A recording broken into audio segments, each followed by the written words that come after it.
Let me ask you a question, and I want you to be honest.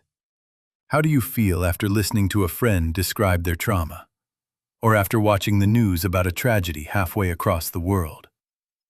Do you just feel sad? Or do you feel drained, physically heavy, like you need to go lie down in a dark room to reset your entire nervous system?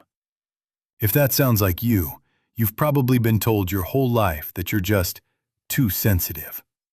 Or maybe you view this as your greatest gift, that you are an empath. But what if I told you that this ability to absorb the world's pain isn't just a personality trait? It is a specific neurological mechanism. And right now, it might be killing you. There is a dark side to empathy that we rarely talk about. It's called hyper-empathy syndrome, or in clinical terms, compassion fatigue.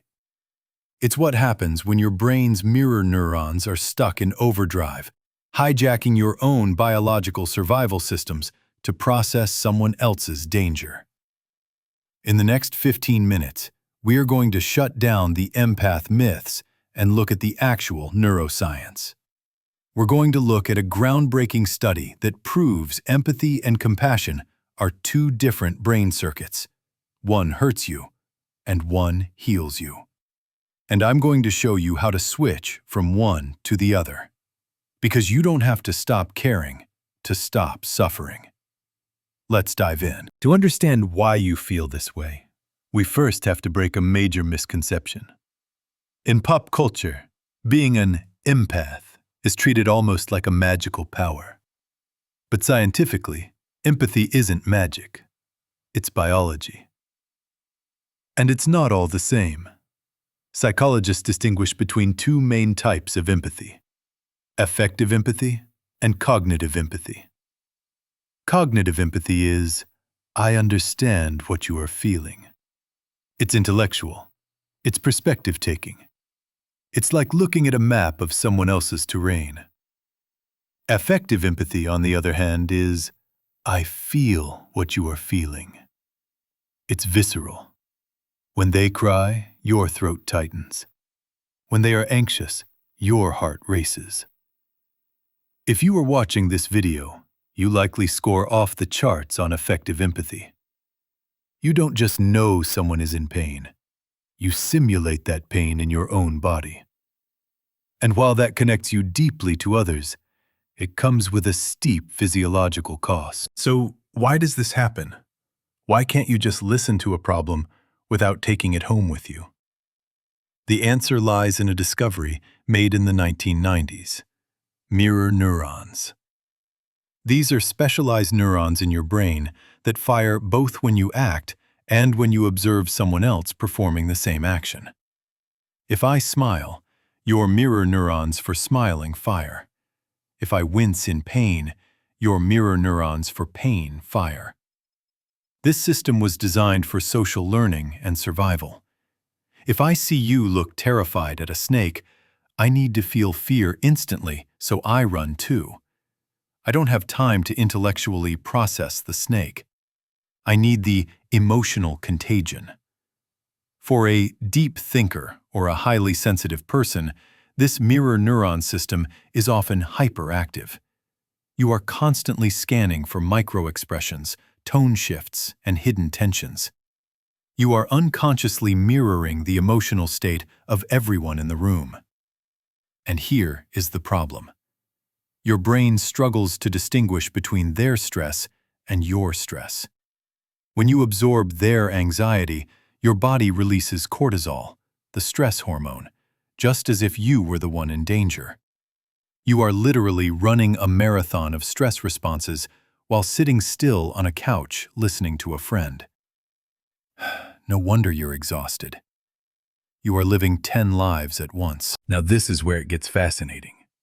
And this is the most important part of this video, so pay attention.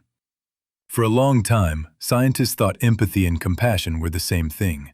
But neuroscientist Tanya Singer from the Max Planck Institute conducted a series of experiments that completely changed our understanding of the human heart. Singer used fMRI scans to look at the brains of people engaging in empathy versus people engaging in compassion. Here is what she found. When subjects were asked to empathize with suffering, to really feel the pain of others, the fMRI showed activation in the anterior insula and the anterior cingulate cortex. These are the brain networks responsible for processing pain. Not just emotional pain, but physical pain. Empathy literally hurts. But then, Singer trained these subjects in compassion, defined not as sharing the suffering, but as feelings of warmth, concern, and a desire to help. When they switched to compassion, the brain activity shifted completely. The pain networks went quiet. Instead, the ventral striatum and the medial orbitofrontal cortex lit up. These are the brain's reward and affiliation networks. They are linked to love, connection, and positive emotion. Think about the implications of this. Empathy activates pain. Compassion activates love. If you are constantly burning out, it's because you are stuck in the empathy circuit. You are resonating with the suffering instead of generating the warmth to help. You are swimming in the drowning water with the person instead of throwing them a rope from the shore. So how do you know if you've crossed the line from healthy connection into what clinicians call compassion fatigue? Compassion fatigue was originally a diagnosis for trauma nurses and first responders, but in our hyper-connected world, it's happening to everyone. The signs are subtle at first. 1. You feel an emotional hangover after social interactions. 2. You start experiencing irritability or sudden anger at the people you love, followed by intense guilt. This is your brain trying to push people away to save resources. 3. You feel numb. This is the most dangerous stage. Your system is so overloaded with other people's feelings that it shuts down your ability to feel anything at all. You stop caring, not because you're a bad person, but because your emotional fuse has blown. This isn't just being tired. This is a nervous system dysregulation caused by chronic hyperempathy. So, what do we do? Do we become cold and distant? Do we stop caring? No. The goal isn't apathy. The goal is what psychologists call ekpathy. Ekpathy is a relatively new term. It doesn't mean lack of feeling. It means the voluntary, conscious ability to stop the flow of feelings. It is the off switch for your mirror neurons. It's the mental move of stepping back. Here is a practical visualization technique you can use today. It's called the glass wall.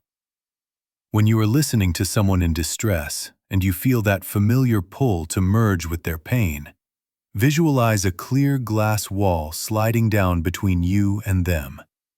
You can see them perfectly. You can hear them perfectly. You can offer them love and support through the glass. But their energy, their red, stormy smoke of anxiety, hits the glass and slides down. It does not enter your chest. This allows you to stay in your compassion network, the reward system, without triggering your pain network. You are shifting your internal monologue from "I feel your pain" to "I see your pain, and I wish you well." That tiny shift in language changes the neural pathway. Being a deep feeler is a beautiful thing. The world needs people who can sense the undercurrents of the human experience.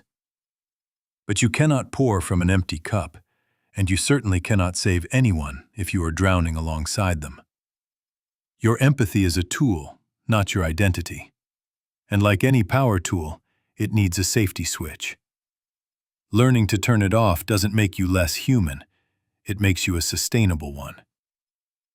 I spent a lot of time digging into Tanya Singer's research for this video because I know how heavy this burden can feel. If this explanation shifted your perspective from "I'm just too sensitive" to "I need to manage my neural networks," consider subscribing. Next week, I'm going to explore the fawn response, why some of us instinctively people-please to avoid conflict, and how that's linked to childhood trauma. It's the other side of this coin, and I want to hear from you. Have you ever experienced that emotional hangover I talked about? What triggers it for you? Let's talk about it in the comments. I read them, and I think we can learn a lot from each other's boundaries. Take care of your mind. It's the only place you have to live.